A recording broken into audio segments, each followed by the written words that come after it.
देश भर में कोरोना महामारी का संकट फैला हुआ है। ऐसे में हर कोई चाहता है कि इस संकट से जल्द ही छुटकारा मिले।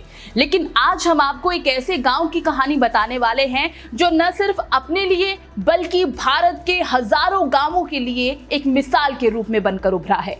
आइए जानते हैं महाराष्ट्र के सोलापुर के उस गांव की कहानी। महाराष्ट्र के सोलापुर जिले के एक गांव घाटने की कहानी अब पूरे भारत के हजारों गांवों के लिए मिसाल बन गई है। इस गांव के सरपंच ने मुखिया बनने के कुछ ही महीनों में पूरे गांव को कोविड मुक्त कर दिया। 21 वर्षीय ऋतुराज देशमुख ने पूरे गांव को कोरोना मुक्त करने का बीड़ा उठाया था और जो उन्होंने सोचा था वैसा करके भी दिखाया।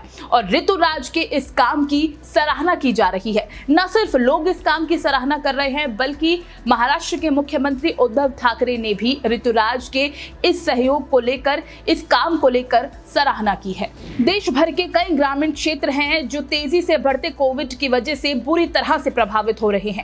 वहीं घाटाने गांव एक अनुकरणीय मॉडल के रूप में उभरा है। सोलापुर जिले के लगभग 1500 की आबादी वाले इस गांव ने महाराष्ट्र के सबसे कम उम्र के सरपंच ऋतुराज देशमुख के नेतृत्व में कोविड के मामलों को शून्य पर ला दिया है। विज्ञान स्नातक ऋतुराज देशमुख इस साल जनवरी में सरपंच चुने गए थे। आने वाले महीनों में उनके सामने आने वाली चुनौतियों के बारे में उन्हें कोई जानकारी नहीं थी। ऋतुराज के मुताबिक उस समय गांव की स्थिति बहुत खराब थी।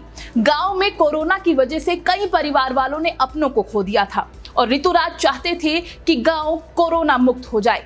ऐसे में उन्होंने हर कदम मजबूती के साथ रखा और एक दृढ़ निश्चय के साथ कि गांव को कोरोना मुक्त करना है, एक संकल्प लिया और सरपंच बनने के नाते उन्होंने ये काम करके भी दिखाया। एक एक कदम मजबूती के साथ रखते हुए ये गांव और इस गांव का सरपंच अब सबके लिए मिसाल बन गया है। अप्रैल में हुई 2 निवासियों की मौत, एक पिता बेटे की जोड़ी ने ग्रामीणों को झकझोर कर रख दिया था। इस 21 वर्षीय सरपंच ने गांव को कोरोना मुक्त किया, लोगों को इस गंभीर बीमारी से छुटकारा दिलाया। आज ये गांव सभी के लिए मिसाल है। इस छोटे से गांव में प्राथमिक स्वास्थ्य केंद्र तक नहीं होने से ग्रामीणों में दहशत का माहौल था। गांव से करीब 20 किलोमीटर दूर कोविड केयर सेंटर थे। स्थानीय निवासियों को लगभग 10 किलोमीटर दूर नारखेड़ में जन स्वास्थ्य केंद्र या फिर लगभग 20 किलोमीटर दूर मोहोल के तहसील स्थान पर जाना पड़ा, जहां निकटतम कोविड देखभाल केंद्र था। डेली गार्जियन से एक्सक्लूसिव बातचीत करते हुए ऋतुराज देशमुख ने कहा, लड़ाई अभी तक जीती नहीं गई है। कुछ ग्रामीण जो अपने खेत की झोपड़ियों में रह रहे थे, गांव लौट आए हैं।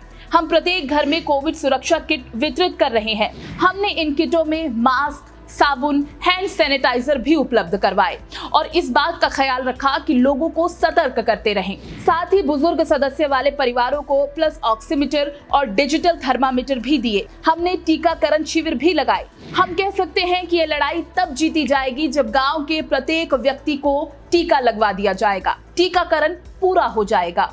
मुख्यमंत्री उद्धव ठाकरे ने रविवार को राज्य के नाम पर अपने संबोधन में ग्रामीण क्षेत्रों में कोविड-19 के प्रसार की जांच के लिए कोरोना मुक्त गांव अभियान की घोषणा की और सरपंच ऋतुराज देशमुख के समर्पण और प्रयासों की सराहना की। ऋतुराज देशमुख की सराहना आज हर कोई कर रहा है और ऐसे में ये गांव और गांवों के लिए एक मिसाल के तौर पर बनकर उभरा है और उम्मीद यही करते हैं कि ऋतुराज की तरह हर नौजवान यही बीड़ा उठाए।